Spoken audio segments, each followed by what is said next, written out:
Welcome to Inspiring Hope with Lois Hermann, a podcast that explores protection, healing, and personal empowerment through meaningful conversations and real-life stories. If you're sensitive, intuitive, or seeking clarity in this busy world, you've come to the right place. Welcome back to the show, The Spirits of Amoskeag. We're here with the author. The full book title, The Spirits of Amoskeag, The Wounded Heroes of the Manchester Mills. We are so excited to have you back here, Lois Hermann, to talk more about this and, of course, to dive into all that you do with your energy, healing, clearing, alignment as a hypnotist. Let me have you just start off by introducing yourself. Thank you. Thank you, Jill. And I'm impressed you said it correctly. That's been a challenge with the Spirits of Amoskeag, how to pronounce it. I am a metaphysical hypnotist and an energy clearing master and instructor, founder of the Academy of Light. And that's all evolved as a result of the work that I did when I had to come out of the closet as a spirit whisperer with this book.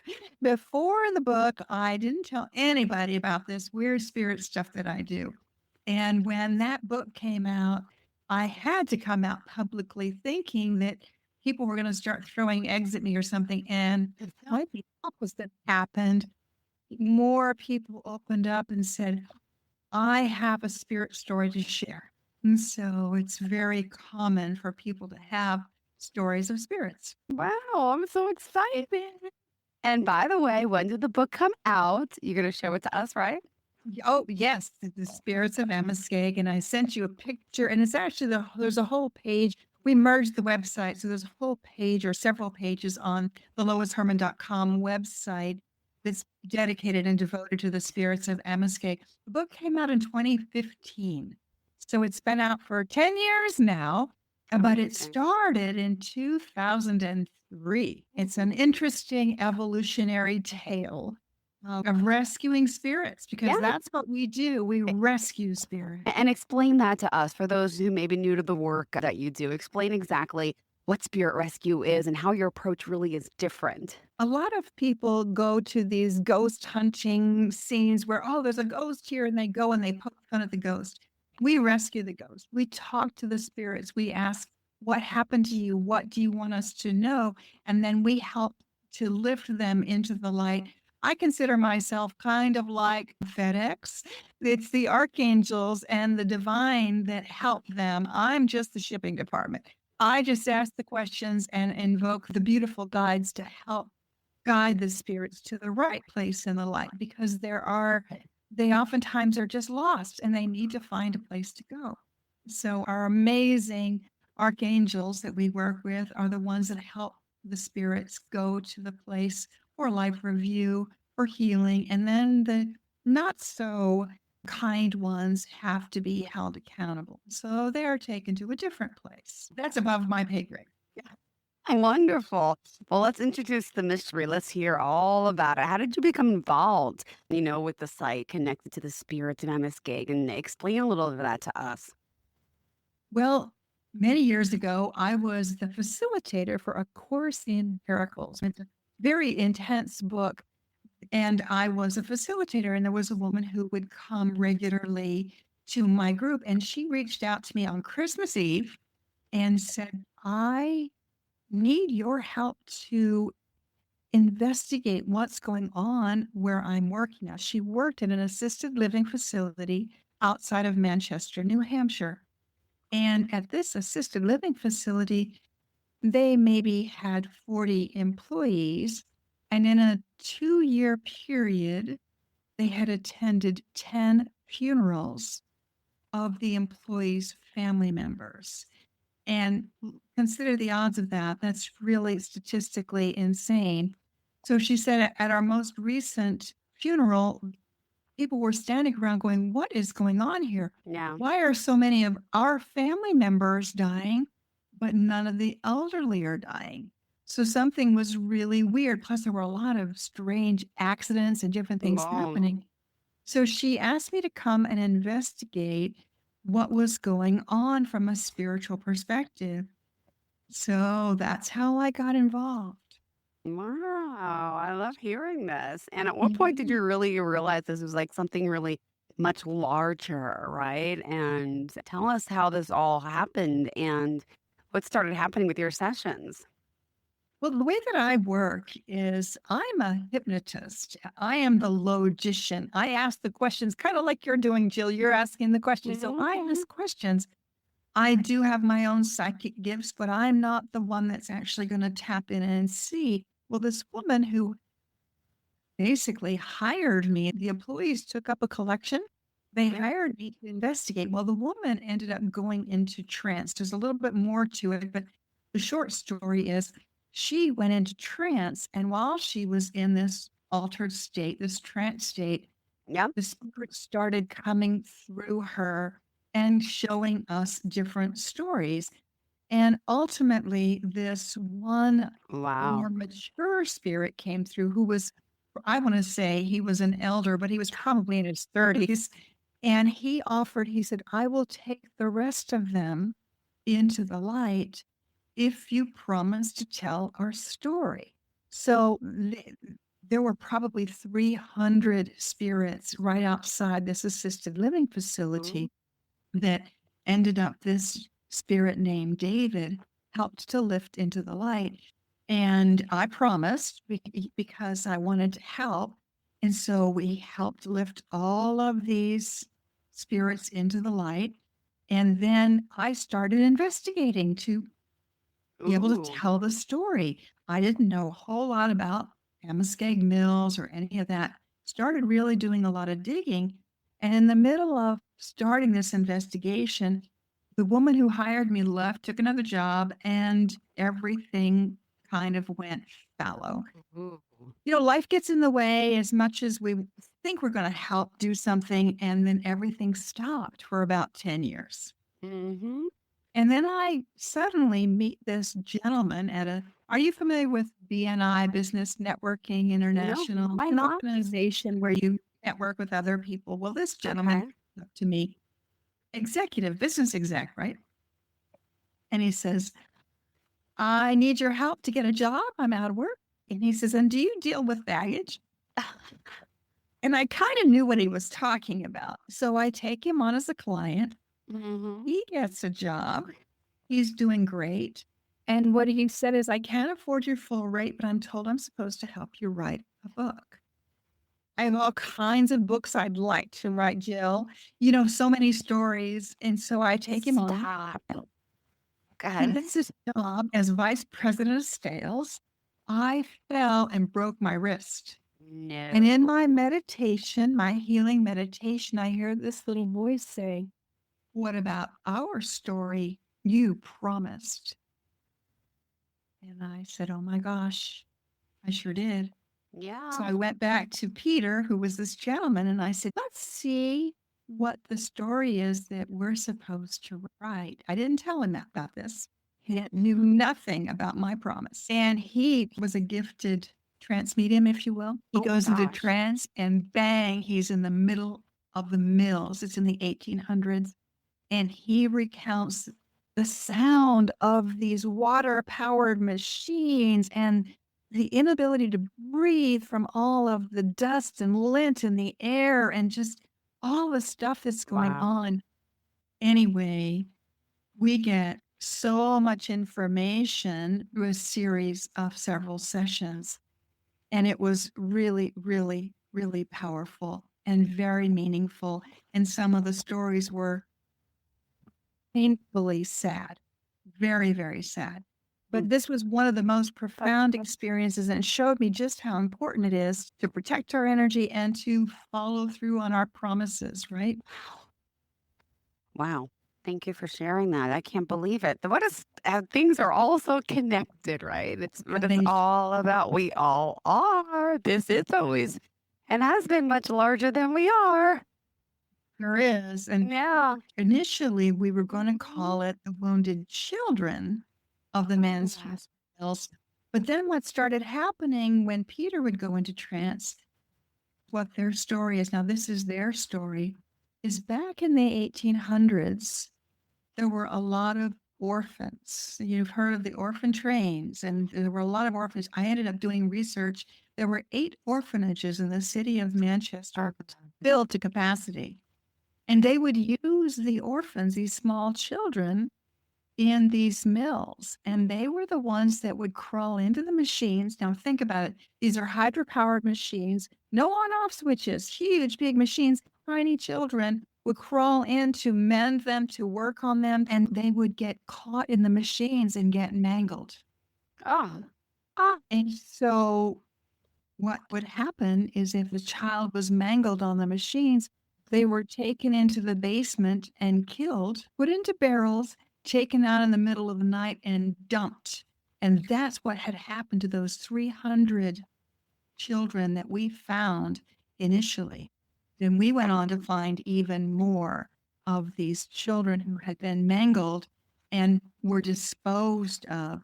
And the most horrific is, if that wasn't horrific enough, their mothers typically were women who worked in the mills who had children out of wedlock. And so their children would be placed in the orphanages, but their mothers would be told that they ran away. So now not only are they missing their child, they are publicly shamed for having a runaway, and they're out the child's money. So, I mean, it was just all kinds of sadness upon sadness. But this is why the spirits were attacking the people's family members who worked in the mills. You lied to my mother, so I'm going to do this. Let you see what it feels like to have your family members removed. So they were retaliating on the people who worked in this assisted living facility. That's why there were so many of these deaths of young people, of the family members of the people who worked there. oh my goodness. By the way, if you are just tuning in, Lois Hermann joining us here. Spirits of Amoskeag. I can't believe this. This is now, first of all, this is your first book, right? You have how many? I have 4 books that I've written. And this was the first. Okay. First, because before then, I was seen in the community as a hypnotist helping people with weight, smoking, stress. And I've been communicating with spirits all along, but I publicly didn't talk about it until the book came out. And at that point, I had to let people know that I am a spirit whisperer. And what I found in doing the investigation on this book, one of the most fascinating things, as I started investigating with Peter, Mm-hmm. there was back in the 1800s, or actually early 1900s, there was a gentleman named Lois Hermann who was a photographer. He was actually a teacher. And he Okay. would go into mill yards and into the fish hatcheries and the cranberry bogs and the coal mines. And he would take pictures of these children, these small children that were working because there were no child labor laws at the time. So he would, under the auspices of taking a picture of the big machinery, he would bring a child and put it right in front and take the picture with the child because the child is happy to have their picture made, right? Yeah. Yeah. And then he would ask the child, "How old are you?" And he would get all this information. Ultimately, he and these other teachers did this big expose, which ultimately led to the child labor laws. And what that did is it also allowed me, so in the Spirits of Amoskeag book, there are dozens of pictures that were from Lois Hermann, and I could use them in the book, be able to share them with people to show these children working in the mills. And it was just horrible conditions and horrible situation. And this was not that long ago. Not that long ago. Wow. And you made a promise, right? I did. There's a Spirits promise. to help them. I published their book. Oh, I got And goosebumps. Yep. Mm-hmm. yeah, so it's, it definitely was a sad story. But it wasn't just the Manchester mills. This happened No. all over. It happened everywhere, sadly. And what we need to do is be aware of, and it still goes on today in different places where children are exploited. Yeah. Well, also, I just want to bring up, this is amazing, clearly, what you're doing. And you talk about wounded heroes, right? And just curious where the wounded hero title came from. Could you just share exactly? Sure. So again, initially it was going to be the wounded children. Yes. The men who had to euthanize the children came through. Okay. And then the wife of one of the superintendents came through who said she tried to get her husband to stop this, but it had taken on a life of its own. Initially, when we communicated with the superintendents, initially the children were so mangled that they didn't know what to do. So they euthanized them. And then it got to where if a child just lost an arm, they took them out. It was awful. But the other thing is there was an amazing matron of an orphanage who was so angry that her beautiful children, her boys, she would say, we were so proud of the work they did. She was one of the ones that showed us what really happened. And so to us, she was a hero. There were a lot of unsung heroes that were trying to help these children, but at the time, it was referred to as the Great Unspeakable. We were not allowed to talk about it. The superintendent's wife in her quilting club was not allowed to talk about it. Her church group, they weren't allowed to talk about this. It was the Great Unspeakable. Everybody knew what was Yeah. coming, but the children just disappeared.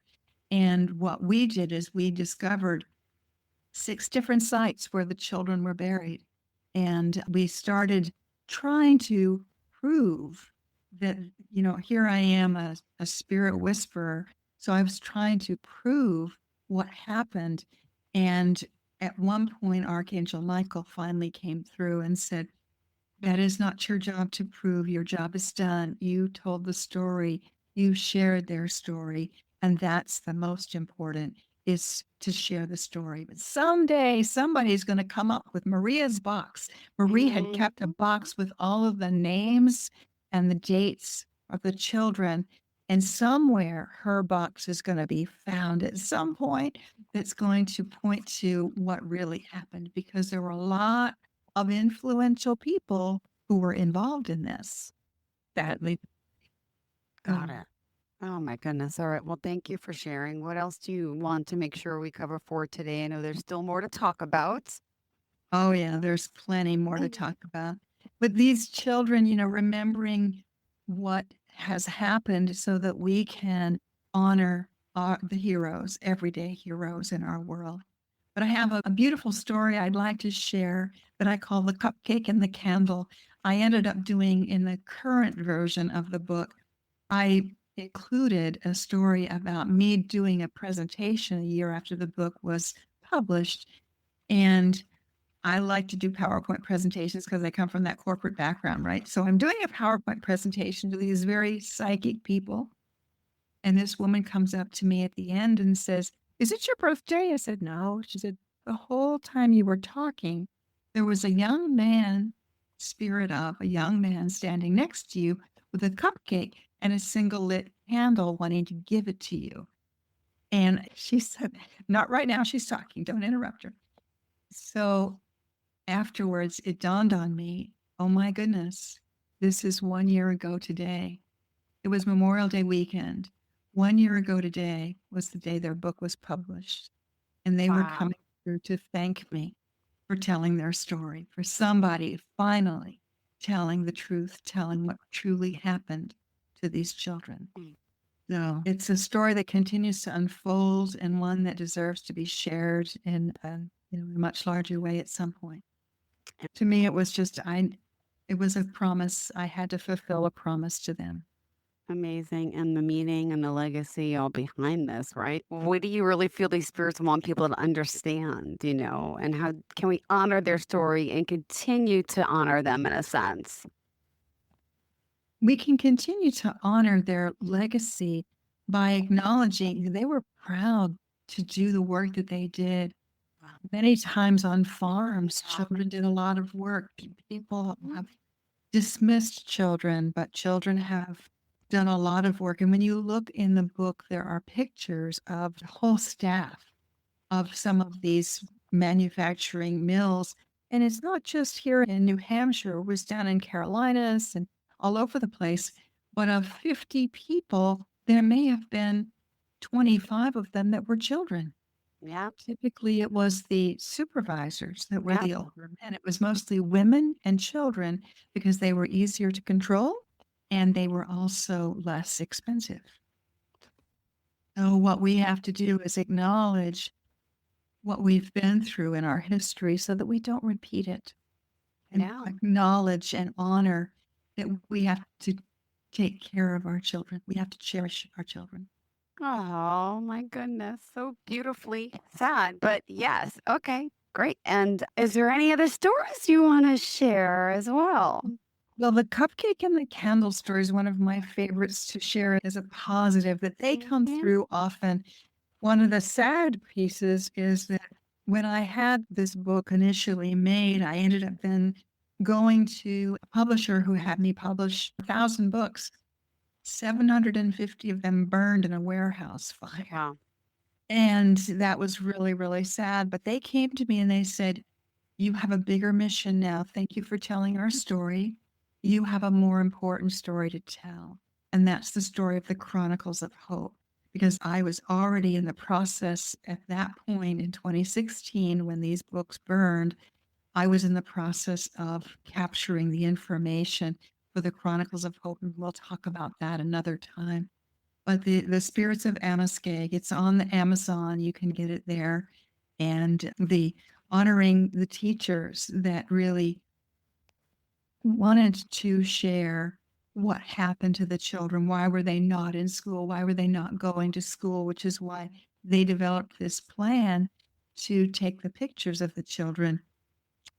And then ultimately, we started with the child labor laws and protecting our children so that they are treated with integrity and safekeeping.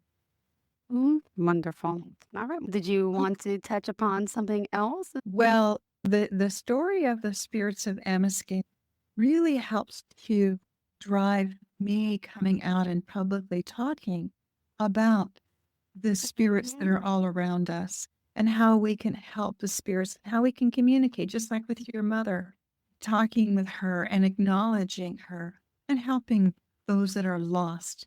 That's what we've done with the Spirits of Amoskeag, help the lost ones and even the ones that felt so guilty over what they had done.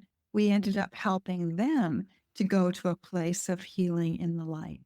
And so there are a lot of stories. There's a fascinating story in here on Sarah Ferber that we did. We ended up doing research on that was having to deal with abortions because back then you've got these young women working in the mills, money in their pockets, and they find themselves pregnant. So there were a lot of orphan children of single mothers, and there were also abortions gone wrong. So there's a story in there about a horrible situation that involved Oliver Wendell Holmes and a body found in her body that he took for autopsy in Boston. So it was a situation that ended up going into a legal situation. And the sad thing is she died and the men were tried, but they were let off. So in this day and age, we have to be mindful of the choices that we make and the things that we have that govern our society.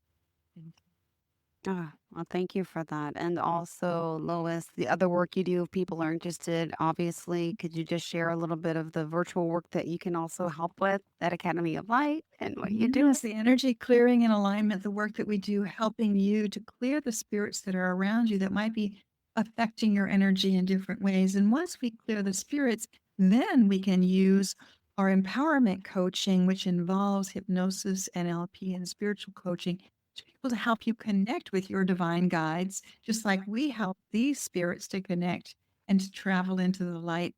We can help you get the answers that you need for your mission, your purpose, and your direction in life. Yeah. Well, thank you again. All right, perfect. LoisHermann.com, LoisHermann.com. And of course, you could just Google her name, find her there, find the book. You mentioned it's on Amazon, right? And The website for the book itself, what is it again? It's loishermann.com, and just go to the book page. There's a whole page on the books. There's several pages on the spirits of Amoskeag. Beautiful. And you can see the pictures there and the cover. Wow. Purchase the ebook as well, and even a signed copy too. So thank you so much for empowering us as always. And we'll talk again next week. Thank you. Thank you so much, Jill. Bye. If something we shared resonates with you, I invite you to stay connected. Follow the show, share it with someone who would benefit, and explore more at loishermann.com. Together we clear the storms and shine the light of hope. Until next time, look up, stay positive, and be the light in someone's day.